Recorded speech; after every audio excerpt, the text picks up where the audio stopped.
우리는 예레미야서를 길게 묵상해 왔습니다. 그리고 오늘 이제 그 예레미야서를 끝내는 마지막 주간이죠.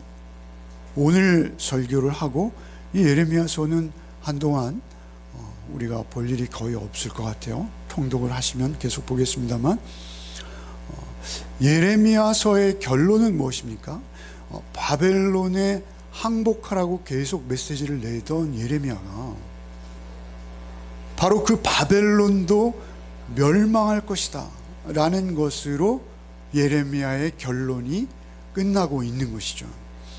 예레미야 사역의 마지막 부분입니다.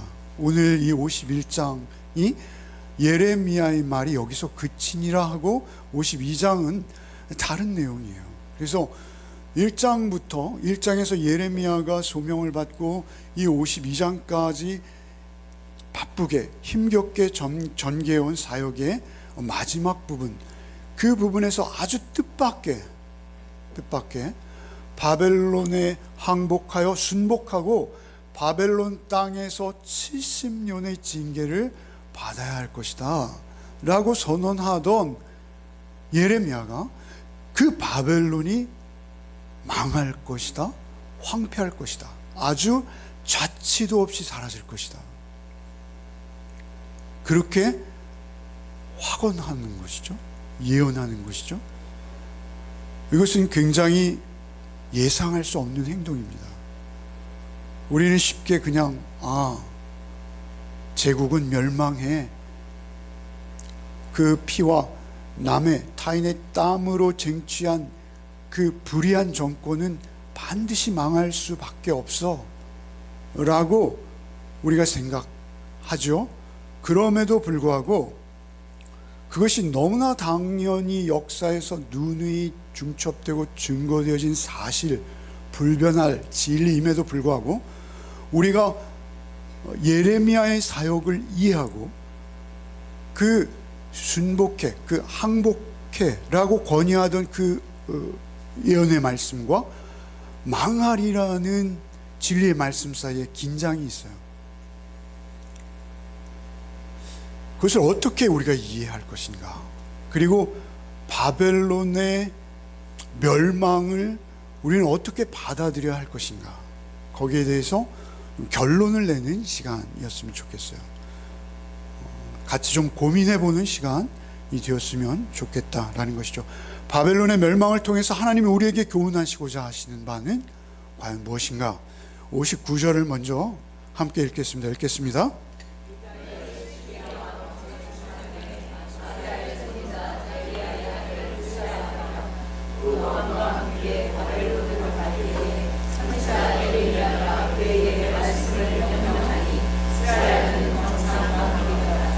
이것은 예레미야의 모든 사역의 결론이에요. 그리고 마지막이에요. 그의 공식적인 사역에서 마지막 사명, 그가 맡아서 하는 일이 무엇이었냐. 여기에 지금 시대적 배경을 유다의 시드기야 왕 4년이라고 말하고 있어요. 유다의 시드기야 왕은 11년간 유다를 통치했습니다. 그러니까 앞으로 7년이나 그의 통치 기간이 남아 있어요. 그래서 이제 시드기야 왕 4년에 시드기야가 바벨론을 직접 찾아가는 일이 있었다라는 것이죠. 우리가 예레미야서를 계속 묵상해 오면서 시드기야가 주변의 에돔이나 암몬이나 뭐 이런 나라들을 규합해서 반바벨론 세력을 형성하려는 의도가 또 시도가 있었던 것을 읽은 적이 있죠. 사실 그래서 모든 주석가들은 그 사건이 바벨론의 정보를 통해서도 바벨론도 정보를 수집하고 있겠죠. 그 느부갓네살의 귀에 들어갔고 결론적으로 시드기야가 그 느부갓네살에 다시 충성을 맹세할 필요가 생겼고, 그리고 또 조공도 드려야 될 일이 있고 해서 이제 느부갓네살을 보러 가는 거예요. 누구를 데리고요? 바룩의 동생 스마야를 데리고 가는 거예요. 바룩의 동생이에요. 여러분, 예레미야는 바벨론에 익히 잘 알려져 있는 인물이죠. 유일하게 바벨론에게 항전하지 말고 하나님의 뜻이니 항복하라 라고 권유하고 있던 예레미야를 바벨론이 잘 알고 있습니다. 그런데다가 예레미야의 절친이자 서기 비서의 일도 하면서 또 예레미야의 사역을 대행해서 바벨론에 항복할 것을 금식일에 성전에서 공포하기도 했던 바룩이라는 인물도 잘 알려져 있는 인물이었을 거예요. 그런데 그 바룩의 친동생인 스마야를 대동하고 시드기야가 바벨론으로 느부갓네살을 만나려 그 긴 길을 여행을 자처하고 있는 것이죠. 그러나 이때 시드기야 4년에는 이미 예루살렘은 2번이나 정복을 당했고, 그리고 1차 포로, 2차 포로가 이미 바벨론에 가서 포로살이를 하고 있는, 노예살이, 종살이를 하고 있는 상황입니다. 그럴 때 예레미야와 스라야가 하나님의 말씀을 기록한 문서를 가지고 가요. 문서, 그 내용이 무엇이었을까요? 아마 지금 우리가 읽고 있는 예레미야서 바벨론의 멸망에 대해서 말하고 있는 50장, 51장의 내용들의 축약일 거예요. 두루마리로, 양피지로 굉장히 큰 분량을 말아야 되기 때문에 그러한 책을 가지고 가는 것은 굉장히 위험한 일이에요.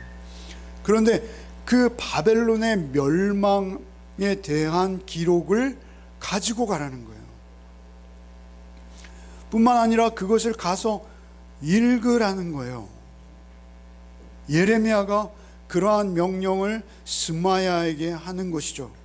사실 예레미야의 멸망을 그토록 애써 열정적으로 전하던 예레미야가 이러한 내용을 또 문서로 작성하고 이러한 일을 시키는 것, 이것은 굉장히 설득력이 없는 일이에요. 충격적이죠.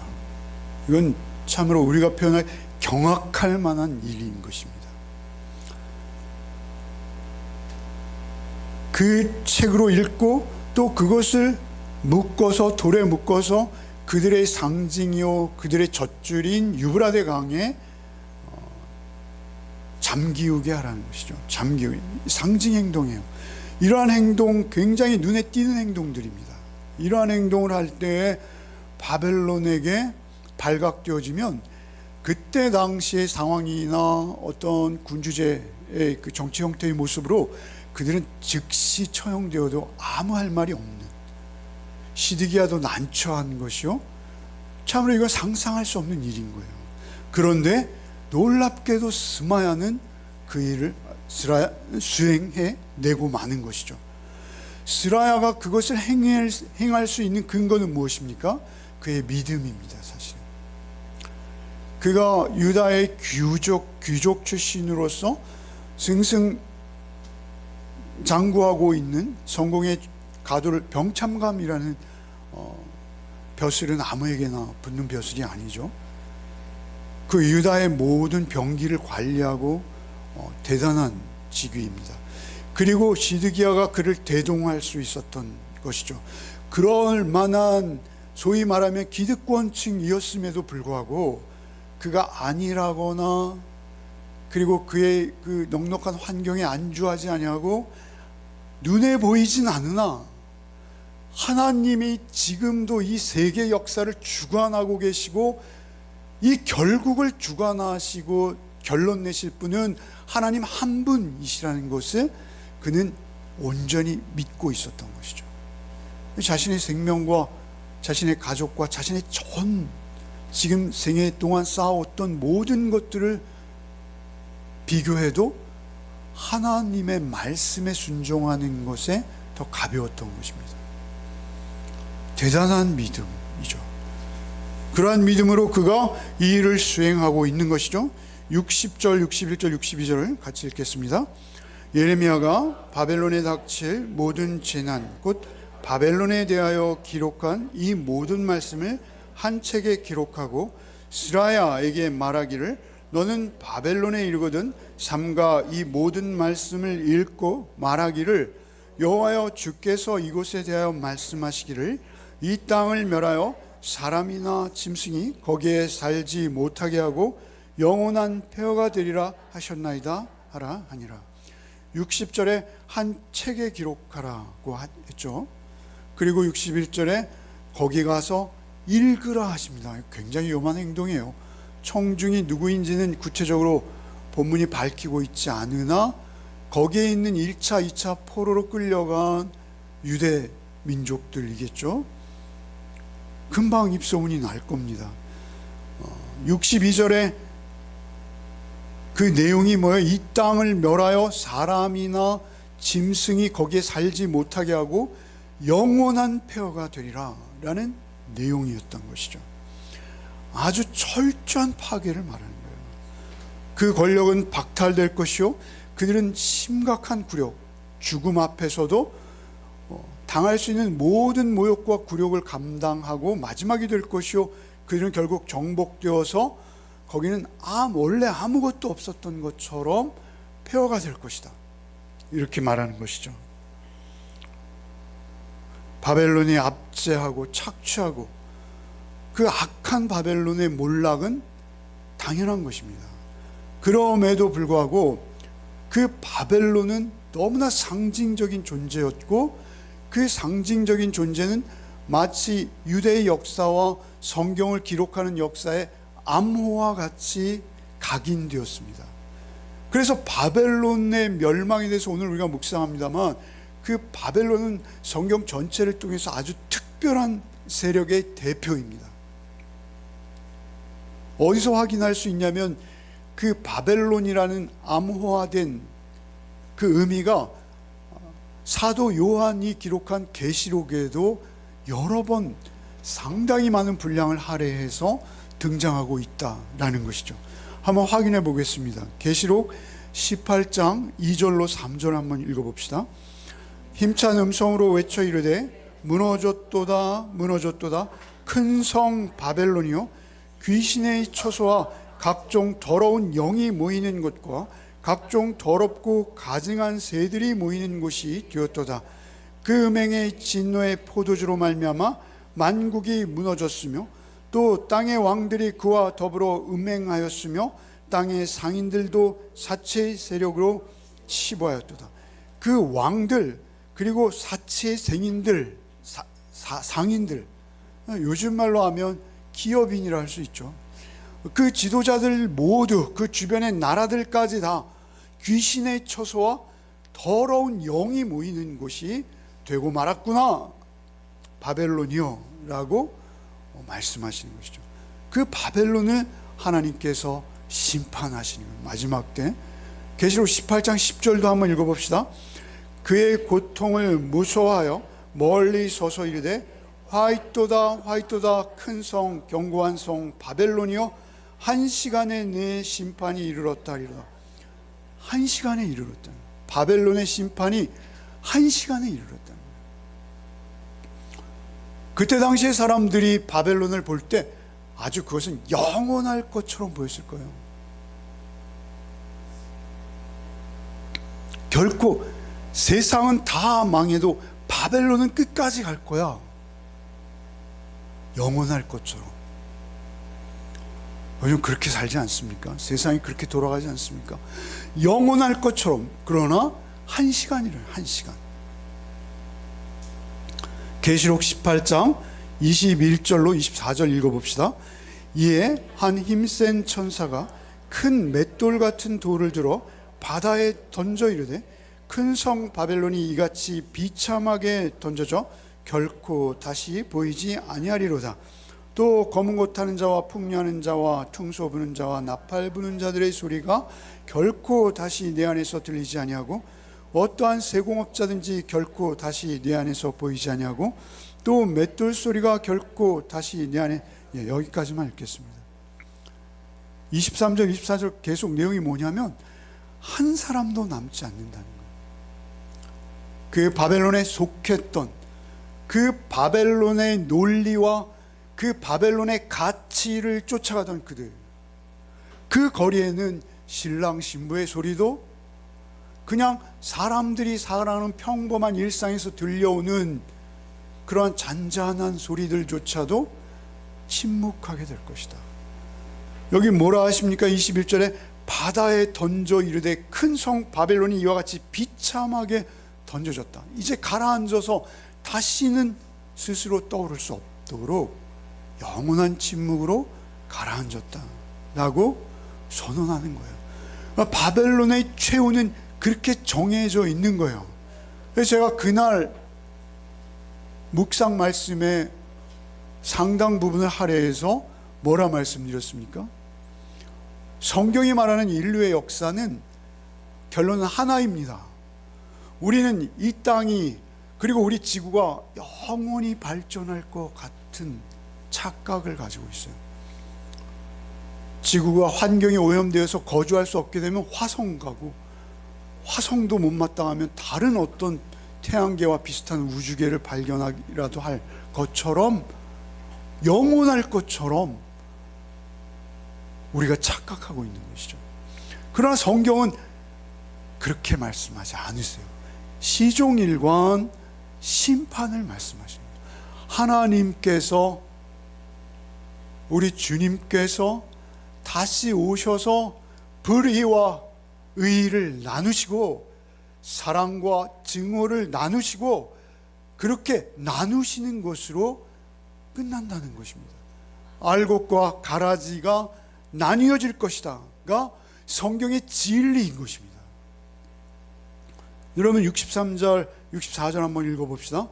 너는 이 책을, 63절 64절 오늘 본 마지막이에요. 한번 읽겠습니다. 너는 이 책 읽기를 다한 후에 책에 돌을 메어 유브라데 강 속에 던지며 말하기를 바벨론의 나의 재난 때문에 이같이 몰락하여 다시 일어나지 못하리니 그들이 피폐하리라 하라 하니라. 예레미야의 말이 이에 끝나니라. 예레미야의 말이 이제 다 끝났어요. 그 마지막 말은 뭐예요? 바벨론은 돌에 묶여 물에 잠겼으니 영원히 떠오르지 못할 것이다. 거기는 영원히 황폐할 것이다. 정말 예레미야의 예언대로 바벨론은 근 2000년을 땅속에 그대로 있었어요. 잊혀졌었어요. 성경에는 있는데 인류의 역사는 잊혀진 시간들이었어요. 그러나 결국 발견되고 말았죠. 유적으로만 발견됐습니다. 얼마나 화려했는지만 확인할 수 있어요. 이게 오늘의 본문입니다. 그리고 예레미야 예언의 마지막인 것이죠. 우리가 한 가지 오늘 이 본문을 묵상하면서 예레미야를 끝마치면서 여러분과 나누고 싶은 것이 있어요. 그것은 무엇이냐면 이 확정적이고 불변하는 바벨론의 멸망, 그 멸망 가운데에서 예레미야의 메시지는 뭐였습니까? 계속 항복하라는 것이었습니다.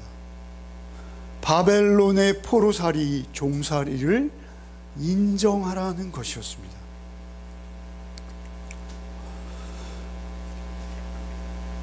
그 메시지가 거짓 예언자들과 얼마나 심각하게 부딪혔고 충돌했는지요.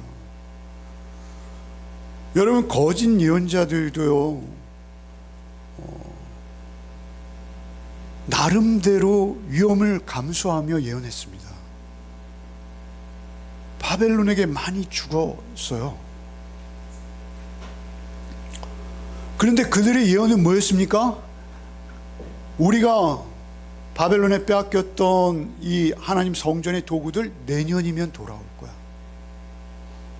2, 3년이면 회복할 거야. 하나님이 우리를 치유하시고 고치셔. 하나님은 반드시 우리를 회복해 주실 거야.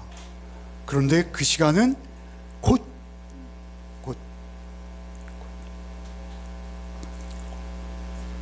그런데 예레미야의 메시지도 다르지 않습니다. 다르지 않아요. 다만 다르다 하면 무엇입니까? 70년이 있는 거예요. 그 사이에 건널 수 없는 강 70년이 있는 거예요. 그 70년을 감당해 내라는 것입니다. 그 70년을 인정하라는 것이죠. 결국 그 이스라엘의 죄가 탄생한 그 심각한 징계와 심판의 내용을 엄연한 현실로 받아들이라는 것입니다. 받아들이라는 것입니다. 그렇게 어려운 거예요. 그 고난과 어려움의 실체를 통해서 우리는 우리 자신을 깨달아 알아가야 합니다. 그 죄로 인해서 피가 피를 뒤de이는 세상의 모든 환난과 고통을 통해서 우리는 우리의 본연의 자리를 알아가야 되는데, 그 거짓 선지자들의 주장은 너무나 얕았어요. 너무나 얕았어요. 너무나 낙관적이었어요. 아니, 천박해 보일 만큼 너무나 깊이가 없었어요. 그저 듣기 좋은 말일 뿐이었어요. 근데 우리의 신앙의 모습이 늘 그 갈등 사이에 있다라는 것입니다. 우리의 신앙도, 우리의 신앙 생활도 그렇다는 것입니다. 너무 쉽게 보는 거예요. 우리 자신과 우리 공동체 안에서 그 기복과 승리만을 강조하면서 결국은 아무 능력도 하나님의 임재도 경험할 수 없는 상태가 되어져 간다는 것이죠. 거짓 선지자들의 예언은 절대 이루어질 수 없는 내용들이었어요. 절대 성취될 수 없는 내용들이었던 거예요. 그런데 그것을 위해서 그들은 또 자신의 생명을 거는 것이죠. 성경이 말하는 것은 무엇입니까? 우리의 죄로 인한 고난과 환난이, 역경이, 그 굴레들이 있다는 거예요. 우리의 뿌리 깊은 죄성이 우리에게 이 고난을 주고 있다는 거예요. 이것을 인정하고 받아들이는 것과 그 존재 자체를 거부하고 너무 낙관적으로 보는 것은 너무 다른 이야기예요. 너무 다른 이야기예요. 여러분, 우리가 흔히 이렇게 합니다. 예수 믿으세요. 예수 믿으세요. 예수 믿겠습니다. 저 믿고 있어요. 예수 믿는 게 뭐예요? 예수 믿는 거, 예수 날 대신에 십자가에 죽고 다시 사셨어요. 아멘, 할렐루야. 그리고 끝이에요. 그의 삶도 나는 거듭난 그리스도인이에요 라고 말하고 있는데, 그의 삶도, 그의 언어도, 그의 행동 모두가 너무나 거듭난 것과는 머리가 먼 거예요. 전혀 아닌 거예요. 그 진정한 치유와 회복은 그 죽음의 깊이만큼 깊은 나의 죄성을 인정하고 그 안에서 오직 예수 그리스도인으로 인한 새 생명을 얻어가는 과정인 거예요. 우리의 치유와 회복은 무엇입니까? 간단치 않다는 거예요. 여러분, 하나님의 아들 예수가 십자가에 죽임당하신 것이 그토록 간단한 문제입니까? 간단한 일입니까? 그냥 웃으면서 별 의미도 뜻도 생각하지 않고 쉽게 얘기할 수 있는 것들이 아니라는 것이죠. 이스라엘에게는 바벨론의 삶을 필히 감당해내야 될 필요가 있었던 거예요. 그 바벨론의 삶을 통해서 자신을 규정할 수 있고 자신이 누구인지 알 수 있고, 뿐만 아니라 자신의 삶 속에 그 현실에 뿌리를 두고 믿음이 더욱 든든해 갈 수 있는 것입니다. 오히려 예루살렘에 남아있던 자들을 말씀하시지 않고 하나님께서는 포로되어 간 그들을 관심 있어 하시고 그들에 대해서 말씀하시는 거예요. 결국 그들을 정의롭게 회복하실 분은 하나님 한 분밖에 없으신 거예요. 그래서 그 한 분 하나님께서 나를 어떻게 회복해 내시고 어떻게 회복해 가는지를 그 70년을 통해서 배우는 거예요. 저는 이 70이라는 숫자도 참 너무 절묘한 것 같아요. 여러분, 시편에서 모세가 인간이 강건하면 70이요 80이라고 말하지 않습니까? 이 70년이라는 세월이 그 딱 한 세대를 일컫고 있는 것이죠. 자기 아버지와 아들의 자녀. 하나님께서 우리를 이 땅 가운데 생기를 불어넣어 한 영으로 창조하신 것은 무엇입니까? 이 땅에서 보고 배울 것이 있다는 거예요. 그 보고 배울 것을 보고 배우고 그리고 결단하여 하나님의 자녀로 거듭나라고 이 땅에 우리를 택하신 것이고 우리를 구원하여 부르시는 것이죠. 우리가 그 믿음의 터전 위에서만 하루하루 제대로 살 수 있는 거예요. 우리 전생애를 그 믿음의 터전이 없이는 살 수 없는 거예요. 여러분, 사실 바벨론으로 끝난 게 아니죠. 이스라엘은 바벨론으로 끝나지 않습니다. 여러분, 이 땅 가운데는 계속 반복되어지는 압제와 폭력이 난무하는 세상입니다. 바벨론이 물러가는 듯하면 아수르가 물러가고 바벨론이 왔어요. 바벨론이 물러가면 어디가 옵니까? 페르시아가 와요. 바사가 와요. 또 바사가 물러가면 누가 옵니까? 그리스가 옵니다. 그리스가 오면 또 누가 옵니까? 로마가 오는 거예요. 계속 그 제국들의 역사는 진행형으로 진행되고 있는 것입니다. 지금은 청교도의 나라라고 일컬어졌던 한때 미국이 세계 패권을 쥐고 있는 듯하나 그들이 하나님의 정의로움으로 세계를 보살피고 있습니까? 그 힘으로? 하나님의 의로움을 떠날 때 세계는 다시 또 아수라장이 되어질 것입니다. 하나님께서는 그 정의, 하나님의 의로움을 옹호하세요. 하나님과 상관없어 보이는 패권일지라도, 하나님과 상관없어 보이는 어떤 권력자일지라도 하나님은 절대 한선이 있으시고요,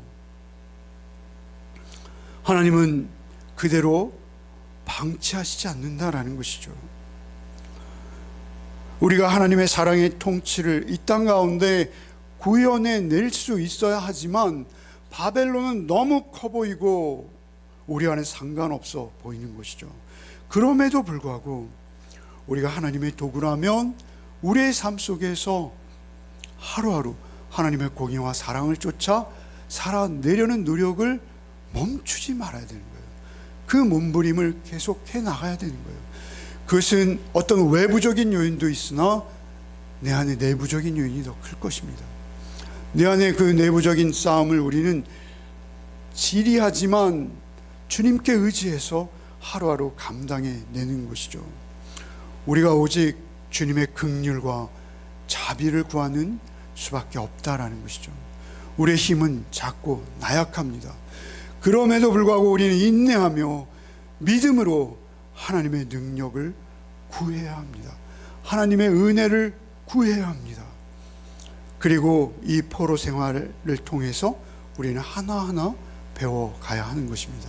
하나님은 어떤 분이시고 하나님께서 이 땅 가운데서 나를 통해 이루시기 원하시는 것은 무엇이며 또 내 인생과 내 삶은 어찌 흘러가야 할 것인지, 그 포로살이의 고달픔과 비참함 속에서도 바벨론의 궁극적인 멸망을 신뢰하고 인내하며 주께서 다시 오실 그날을 소망하며 살아내는 거예요.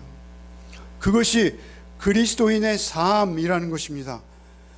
세상은 온통 바벨론의 문화와 가치에 지배당하고 있어요. 여러분, TV를 켜보십시오. 유튜브를 관심 있게 보십시오. 온통 보이는 것은 무엇입니까? 바벨론의 가치 기준입니다. 그리고 온통 보이는 것은 배금주의예요. 약육강식의 세계입니다. 정글과 같아요. 어떨 때 보면. 거기서 우리의 소망은 무엇입니까? 우리의 가치는 하나님의 가치와 일치되어야 합니다. 그래서 하나님의 가치가 우리를 지배하도록 우리는 이 죄악 많은 세상에서도 늘 깨어 있어야 되는 것이죠. 하나님의 긍휼과 은혜를 구할 때만 우리가 이 땅에서 하나님의 자녀로 살아낼 수 있다라는 것입니다. 우리의 삶이 얼마나 허망한 것인가. 우리가 따져보면 통일합니다. 세상에서 높은 지위와 권세를 지녔던 자나, 여러분, 그저 거리에서 우리가 흔히 마주칠 수 있었던 자나 사실 그렇게 큰 차이가 없습니다. 그의 내면과 그의 인간의 됨됨이, 그것은 큰 차이가 없다는 것입니다. 하나만 있습니다. 하나님께 속했는가, 그 밖에 있는가. 우리를 통해서 하나님께서는 하나님의 나라를 이루시기 원하십니다. 이스라엘 나라가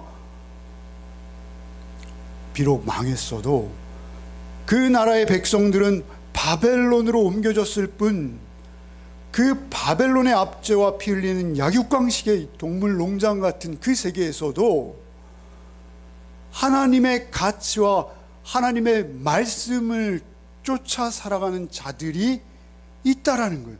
그것을 하나님은 남긴 자다 이렇게 말씀하시는 거예요. 남긴 자, 하나님께서 남기신 구루터기다 라고 말씀하신 거예요. 그들에게 하나님이 은혜로 찾아오셔서 그들에게 그 죄악 많은 세상에서 하나님과의 밀회를 경험하게 하시는 거예요. 그리고 하나님과의 그 밀회 안에서 하나님만을 믿고 의지하며 그곳에서도 하나님 나라의 영원한 가치를 추구하는 삶을 살아내도록 우리를 능력으로 인도해 주신다라는 것입니다. 그 인내와 믿음, 그 믿음의 뿌리 위에 나오는 인내로 여러분 우리 한때를 살아내시기 바랍니다. 반드시 우리 평생에 지나면 하나님의 심판대 앞에 서는 날이 있습니다. 잠깐 후면 우리 앞에 올 것입니다. 우리가 그 바벨론의 포로 가운데서도 하나님의 은혜로 남길 자인 것을 깊이 깨달아 알아가며 주님 내 안에, 내가 주님 안에 있는 것을 성령의 도우심으로 믿고 신뢰하며 쫓아가시는 우리 열매 가족들이 되시길 바랍니다. 그래서 십자가를 지시면서 주께서 이렇게 말씀하시는 거예요. 너희가 세상에서는 환난을 당하나 담대하라. 내가 세상을 이기었다. 이렇게 말씀하시는 거예요. 너희가 세상에서 환난을 당하는 것 너무나 당연하다. 이렇게 말씀하시는 거예요. 너에게는 환난과 고난이 없어. 예수 믿었으니 이제는 오직 치유와 회복뿐이야가 아닌 것입니다. 우리에게는 고난과 환난이 더 있을 수도 있어요. 예수 믿었기 때문에. 그럼에도 불구하고 우리에게는 우리의 감독이 계세요. 우리 감독이. 언젠가 어느 교수님이시기도 하고 목사님이시기도 한 분이 설교를 하시면서, 그분이 그런 거 하실 분이 아닌데 참 예화가 신선했어요. 영화 장면을 틀더라고요. 설교 중에 뭐였냐면 배너의 장면이었어요. 배너의 장면에서 보면 배너 주인공이 마차 경주를 합니다. 배너 주인공은 말하자면 완전한 의예요. 그리고 그 배너 주인공과 경쟁하는 상대는 말하자면 완전한 불의예요.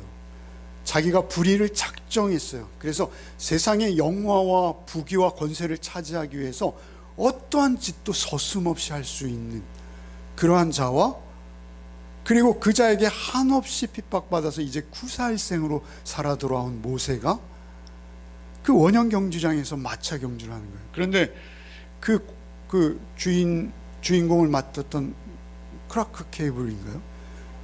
예? 찰턴 헤스턴. 죄송합니다. 그 찰턴 헤스턴이 감독에게 이렇게 말했다는 거예요. 이게 지금 막 바퀴도 빠질 것 같고 상대의 마차는 막 무서운 톱니가 있고 막 번쩍번쩍 하는데 내가 이렇게 낡은 마차를 가지고 어떻게 이길 수 있습니까?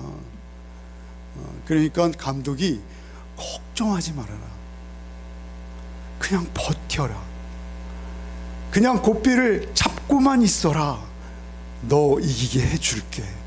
이렇게 말했다는 것이죠. 그래서 곧 쓰러지고 자기의 마차가 엎어질 것 같은데도, 그때는 특수 촬영이나 뭐 이런 게 없잖아요. 그래픽이나. 그냥 끝까지 정말 이길까라고 잡고 있었더니 이겼더라. 그 뭐죠? 감독이 이기게 한 거죠. 감독이 미리 정해해 놓은 거예요. 예수께서 너희가 이 세상, 이 땅에서 환난을 당한다. 환난을 당하나 담대하라. 내가 세상을 십자가와 부활로 이기었다. 그 십자가를 통과, 해야 부활이 있는 거예요. 오늘 우리 집사님 찬송 중에 우리가 고난과 고통이 없으면 우리에게 면류관도 없는 것입니다.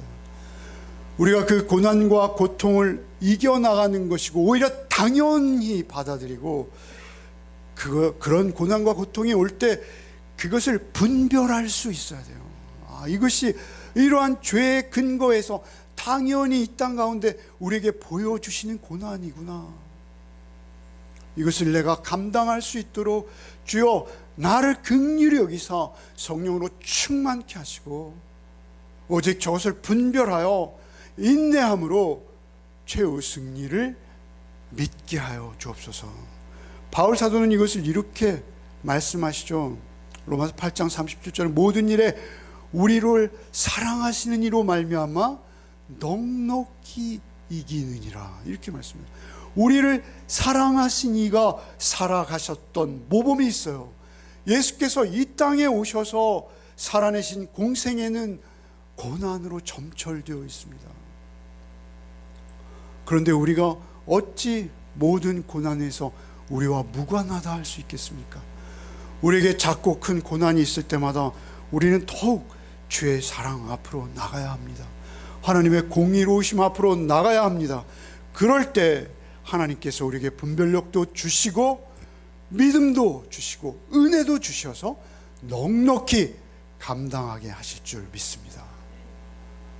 여러분, 그 믿음으로 이 무더위 속에서 또 한 주간도 주님과 함께 주의 손 꼭 붙드시고 하나님의 나라를 살아내므로 승리하는 한 주간 되시기를 바랍니다.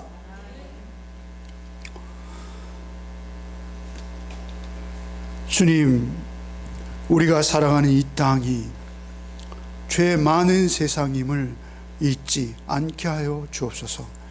더위 가운데서도 또 한 주의 삶을 살아낼 때 오직 주께서 우리에게 은혜 부어주시고 우리를 긍휼히 여겨 주시사 오직 우리 안에 임재하여 주옵시고 주님 십자가 붙들고 승리하는 한 주가 되게 하여 주옵소서. 바벨론을 방불하게 하는 이 땅에서도 우리가 주의 자녀됨을 잊지 않게 하시고 오직 주의 사랑과 의로우심을 우리의 삶 속에 반영해 내는 삶을 살게 하여 주시옵소서. 주님과 동행하는 한 주의 삶을 살아내고 또 다음 주에 다시 모여 성령께서 한 주간 동안 우리를 권고하시고 동행해 주시며 위로해 주신 것들을 나누는 우리 모든 가족들 되게 하여 주옵소서. 예수 그리스도 이름 받들어 기도하옵나이다. 아멘.